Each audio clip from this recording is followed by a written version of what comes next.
کہ اہدنا الصراط المستقیم صراط الذین انعمت علیہم کو کیسے حاصل کیا جائے، اور اس کے مختلف طریقے اور مختلف راستے بیان فرمائے ہیں۔ حضرت صاحب روح البیان اور صاحب روح المعانی دونوں مفسرین حضرات نے بڑی تفصیل کے ساتھ، شد و مد کے ساتھ تفصیل فرمائی ہے۔ دونوں حضرات نے جو اس کا لب لباب نکالا ہے، فرمایا رب کائنات نے فرمایا کہ دعا مانگو تو یہ دعا مانگے کہ اہدنا الصراط المستقیم۔ صراط مستقیم کی معنی ہمیں نہیں معلوم کہ کون سا صراط ہے، کون سا وہ طریقہ ہے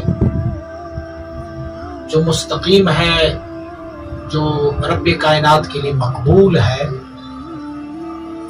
تو فرمایا رب نے وہ طریقہ اور راستہ بھی ہمیں فرما دیا ہے۔ اور کیسے فرمایا؟ فرمایا صراط الذین انعمت علیہم، ربا وہ راستہ جس راستے پر تیری برگزیدہ بندے انعام یافتہ لوگ جس پہ چل رہے ہیں، مولا کریم وہ راستہ ہمیں بھی عنایت فرمائے کہ وہی صراط مستقیم ہے۔ اب آپ نے دیکھا ہوگا کہ کچھ لوگ جس طریقے اور راستے پہ جا رہے ہوں گے اور ہم چاہیں کہ ہم بھی اسی طریقے اور راستے پہ جائیں گے، تو العیاذ باللہ یہ نہیں ہے کہ ہم ان بندوں کو کہیں کہ ہمیں اپنی گود میں اٹھا لے، ہمیں اپنے کاندھوں پر اٹھا کے ہمیں لے کے جائیں اپنے ساتھ، بلکہ طریق یہ بنتا ہے کہ ہم نے ان رستوں پر جانے والوں کو دیکھنا ہوتا ہے کہ وہ کس انداز سے، کس طریق سے اس حق اور سچ کے رستے پر جا رہے ہیں، اسی کی ہم نے کاپی کرنا ہے۔ اور وہی اللہ رب العزت کے پسندیدہ اعمال میں سے ہے کہ جب اللہ کے برگزیدہ بندے کی کاپی کی جائے، اسے محمود اور اچھے طریقے سے کاپی کی جائے، تو رب کائنات کو یہ عمل بھی پسندیدہ ہے، اور رب انہی کی برگزیدہ بندوں کے رستوں پر ہم جس طریقے سے چلتے جائیں گے، اللہ کریم اصل تک اور اپنے مقصد تک اللہ رب العزت ہمیں پہنچانے کی توفیق عنایت فرماتا ہے۔ حضور مجد الفسانی رحمۃ اللہ تعالی سے ایک بندے نے سوال پوچھا ہے۔ ایک واقعہ ہمارے بزرگوں نے ایک کتاب میں لکھا ہے کہ دو ترکمن لوگ تھے، ترک لوگ تھے، اور وہ ایک قافلے کو انہوں نے دیکھا۔ جب انہوں نے قافلے کو دیکھا تو قافلے کے ساتھ وہ ہو لیے جا رہے تھے۔ مجد رحمۃ اللہ تعالی نے مکتوبہ شریف میں اس کا تذکرہ فرمایا۔ تو فرمایا ایک بہت بڑا قافلہ تھا جو ایک بہت ہی خوبصورت راستے پر جا رہے تھے۔ یہ دو ترکمان بھی یعنی ترک لوگ بھی اسی قافلے میں شریک تھے۔ اس قافلے میں ایک بندہ نظر آیا جس کا نام تھا حسین قصاب۔ جب قافلہ چل رہا تھا تو حسین قصاب اس قافلے سے الگ ہوئے اور ایک نامعہود راستے پر، نامعلوم راستے پر، جس پر پہلے لوگ نہیں جاتے ہوتے تھے، قافلے کو چھوڑ کے وہ اس راستے پر اس نے جانا شروع کر دیا۔ تو فرماتے دونوں ترکمن نے سوچا ایک بندہ یہ قافلہ چھوڑ کے کہیں اور جا رہا ہے، اور بندہ بھی کون ہے؟ حسین قصاب ہے، کوئی غلط راستے پر بھی نہیں جا سکتا، تو یوں کرتے ہیں ہم بھی ان کے پیچھے ہو لیتے ہیں۔ اب دو ترکمان بھی حسین قصاب کی پیچھے چل لیے۔ مجد رحمۃ اللہ تعالی فرماتے ہیں حسین قصاب ایک ایسے راستے پر جا رہا تھا کہ وہ عام طور پر، عام اصطلاح والے لوگ اس راستے پر نہیں جا رہے تھے۔ حسین قصاب کو رب کائنات نے قوت دی تھی، طاقت دی تھی، بڑے بڑے قدم اٹھاتے، دو ترکمن جو ہے اس کے پیچھے چلنے لگے تھے، لیکن حسین قصاب رفتار میں بڑے تیز تھے۔ یہ دو ترکمن کہتے ہیں ہم نے دوڑ دوڑ کے ان کا پیچھا کیا، لیکن وہ ہماری نظروں سے اوجھل ہو جاتے ہیں۔ بس جس ہم نے یہ دیکھا کہ ان کے قدموں کے جو چھاپ لگے ہوئے تھے زمین پر، ہم ان چھاپوں کی طرف دیکھ رہے تھے اور اس پہ قدم سے قدم ملاتے ہوئے ہم بھی ان کے پیچھے جا رہے تھے۔ فرما رہے ہم نے دیکھا ایک پہاڑی آئی سامنے اور حسین قصاب مردانہ وار اس پہاڑی پر چڑھنے لگے۔ تو ہم تو پہاڑی پر چڑھنے والے نہیں تھے، کبھی پہاڑی کا سفر نہیں کیا تھا۔ بہرحال ہم نے کہا چلو ہم بھی نکلتے ہیں، ہم بھی ان کے پیچھے ہو لیے۔ لیکن ہم نے دیکھا کہ حسین قصاب جو ہے وہ لمحات میں ہم نے دیکھا کہ پہاڑی کی چوٹی کے اوپر ہے۔ بہرحال ان کی نشان ہم نے دیکھا کہ وہ پہاڑی کے اوپر ہے تو ہم چڑھتے رہے۔ فرماتے پہاڑی کے درمیان جب ہم پہنچے تو ہم نے دیکھا کہ چاند نکل آیا آسمان میں۔ چاند کی ہلکی ہلکی روشنی تھی اور اس ہلکی ہلکی روشنی میں ہمیں طریق دکھائی دے رہا تھا، رستہ بھی دکھائی دے رہا تھا۔ بہرحال ہم پہنچ گئے پہاڑی کی چوٹی، اور جیسے پہاڑی کی چوٹی پہ پہنچ گئے ہم نے دیکھا سامنے سے سورج طلوع ہوا۔ ہم نے دیکھا حسین قصاب اب بڑی تیزی کے ساتھ پہاڑی سے نیچے اتر رہے، تو ہم بھی ان کے پیچھے ہو لیے۔ سامنے ایک بہت بڑا وسیع میدان تھا، اس میں بہت سارے خیمے لگے ہوئے تھے۔ ہم نے دیکھا حسین قصاب ان خیموں کے درمیان سے گزرتا گزرتا گزرتا ایک بہت بڑا خیمہ جو بادشاہ کے لیے سجایا گیا تھا اس خیمے کے اندر چلے گئے۔ تو جب ہم نیچے اس خیموں کے آبادی میں چلے گئے تو ہم نے پوچھا یہ کیا ہے، یہ کون ہے؟ تو بتایا گیا کہ یہاں پر بادشاہ جلوگر ہے۔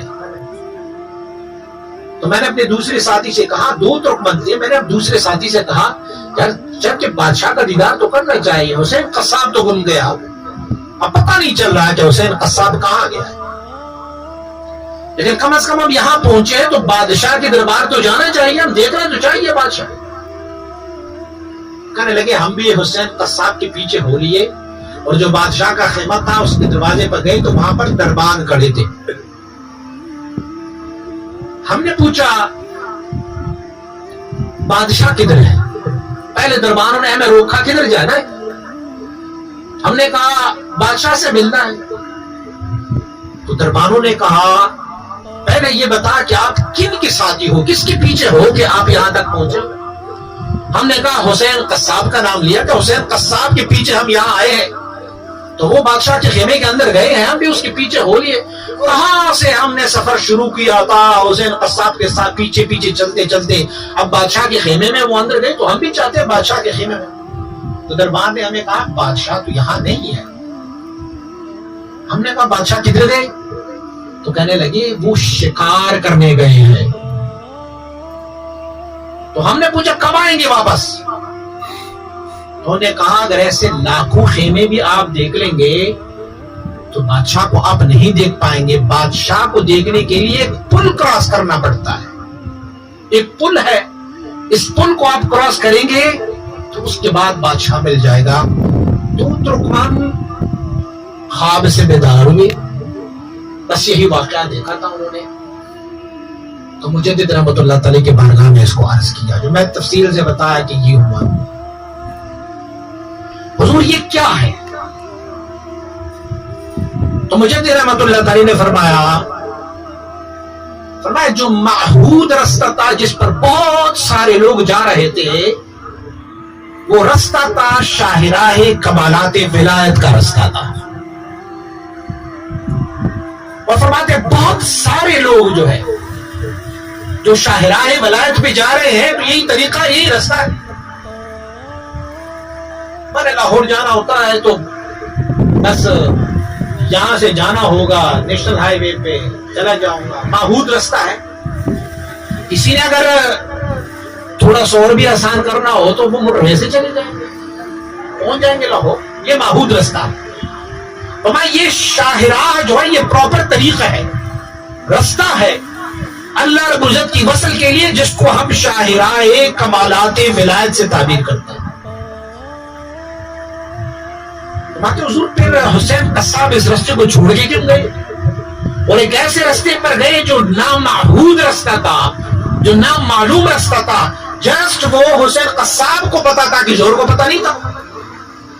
تو فرمایا ہاں حسین قصاب بھی بڑا قسمت والا بندہ تھا, اس نے اس رستے کو چھوڑا اور نامحدود رستہ جس پر لوگ نہیں جا رہے تھے, عام ولایت والے لوگ نہیں جا رہے تھے, وہ رستہ تھا شاہراہ کمالات نبوت والا رستہ, اس نے وہ شارٹ کٹ اختیار فرمایا اور وہ رستہ ہے جو سلسلہ عالیہ نقشبندیہ کے بزرگوں کو اللہ رب العزت دے رہا ہے.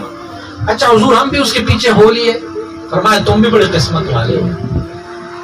اگر تو حسین قصاب کے پیچھے نہ چلتے نا تو شاہراہ کمالات ولایت کا جو رستہ ہے اس پر اگر لاکھوں سال بھی سفر کرتے تو اپنے مطلب تک پہنچنا مشکل تھا, محال تھا وہاں پر.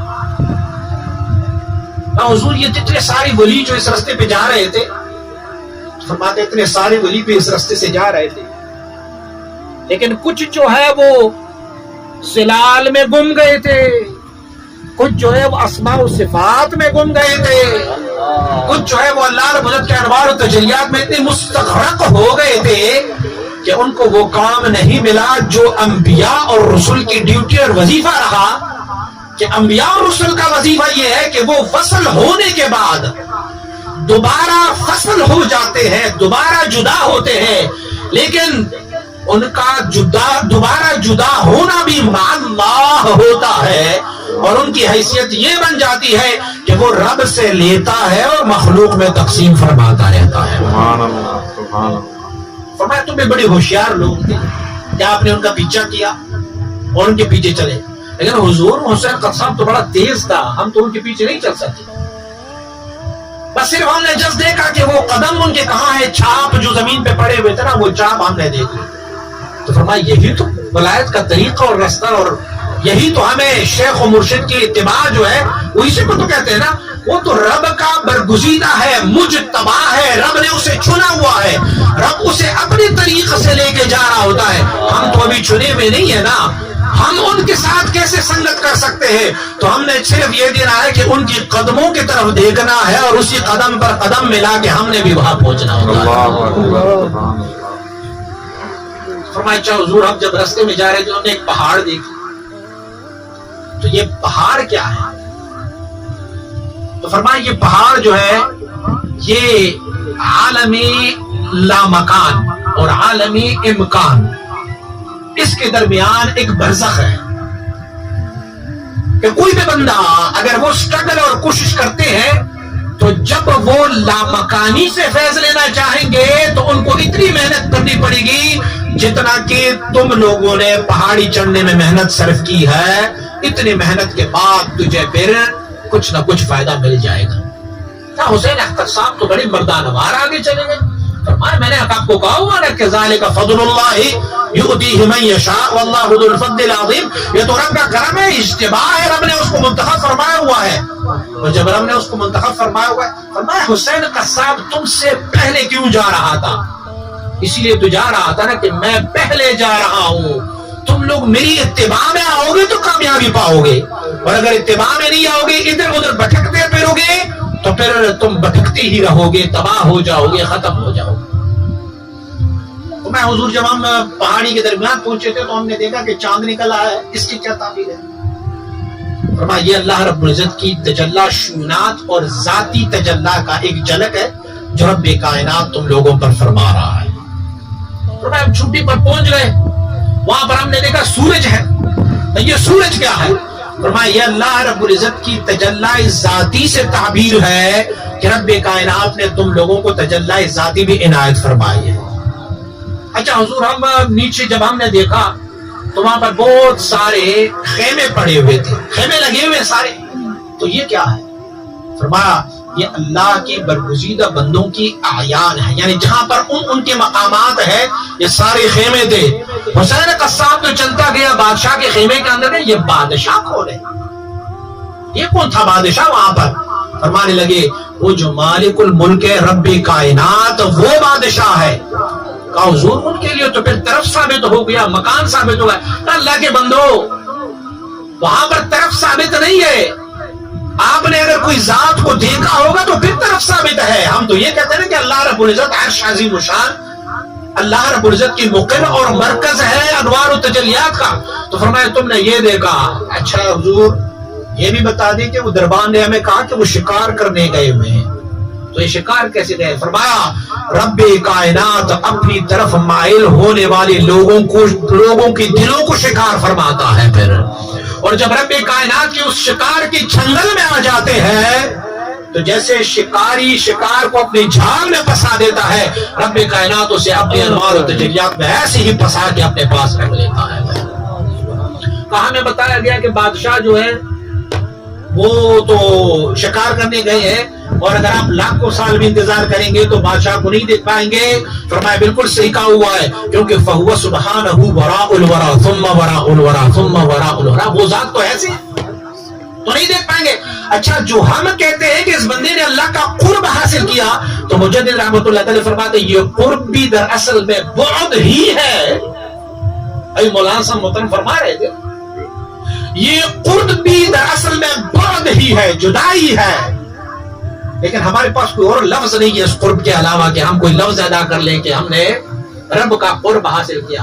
اچھا حضور پھر انہوں نے ہمیں یہ کہا ہوا تھا کہ ایک پل آپ کو کراس کرنا ہوگا، تو پل کراس کریں گے، اس کے بعد آپ بادشاہ سے مل جائیں گے، بادشاہ کو دیکھ پائیں گے، ملاقات ہوگی. فرمایا وہ موت کا پل ہے، اگر آپ اس کو کراس کر جاتے ہیں تو جنت میں مومنوں کے اللہ کا دیدار سارے مومنوں کے لیے ہوگا، اور وہ دیدار ذاتی دیدار ہوگا. تو فرمایا یہ موت ہے جو الموت جسر یوصل الحبیب الی الحبیب، موت وہ پل ہے جو ایک محبوب کو دوسرے محبوب تک ملانے کے لیے سجائے جاتے ہیں. تو فرمایا پھر وہ آیات مجدد رحمۃ اللہ تعالی نے فرمایا کہ اگر حسین قصاب کا اتباع نہ کرتے اور اس شاہراہ پر تم نکل پڑتے جس شاہراہ پر سارے جا رہے تھے، تو فرماتے اگر نوح علیہ نبینا علیہ الصلوۃ والسلام کا عمر مبارک بھی دیا جاتا اور تمہاری سیر روحی بھی اتنی تیز ہوتی. اب دیکھیں آسمان تک 50,000 عام 50,000 سال راہ ہے، تو 50,000 سال فرمایا ہر دن تجھے 50,000 سال راہ کا طاقت بھی مل جاتا، تو تب بھی اگر آپ اس شاہراہ پر چل جاتے تو آپ وہاں پر نہ پہنچ پاتے مقصد کے لیے. فرمایا یہ جو نقش بندی ہے یہ رب کی فضلی بندے ہیں، یہ اللہ رب العزت نے ان پر کرم فرمایا ہے، یہ کرم والے ہیں، یہ فضل والے ہیں. اور جب کرم اور فضل جس کا شامل حال ہو جاتا ہے تو فرمایا اگر بادشاہ کسی رستے پر سے جا رہا ہو اور وہاں پر کوئی بڑھیا بیٹھی ہو مانگنے والی بڑھیا، بادشاہ کو بڑھیا پر ترس آئے اور کہے اس بڑھیا کو اٹھائیں میرے قافلے میں شامل کر لے، میری محل میں ان کو ایک کمرہ الاٹ کر لے، اس کو کھانے پینے کے اسباب سارے دے دے. فرماتے تجھے کیوں دکھ ہو رہا ہے؟ بادشاہ کی مرضی، خاک سے بڑھیا کو اٹھا کے افلاک پر لے گئے ہیں. تو یہ تو بادشاہ کی مرضی ہے. اگر بادشاہ چاہے تو خاک نشین کو بھی افلاک نشین کر دے. یہ ان کے صلاحیت پہ ہے، ان کا فضل ہے، ان کا کرم ہے.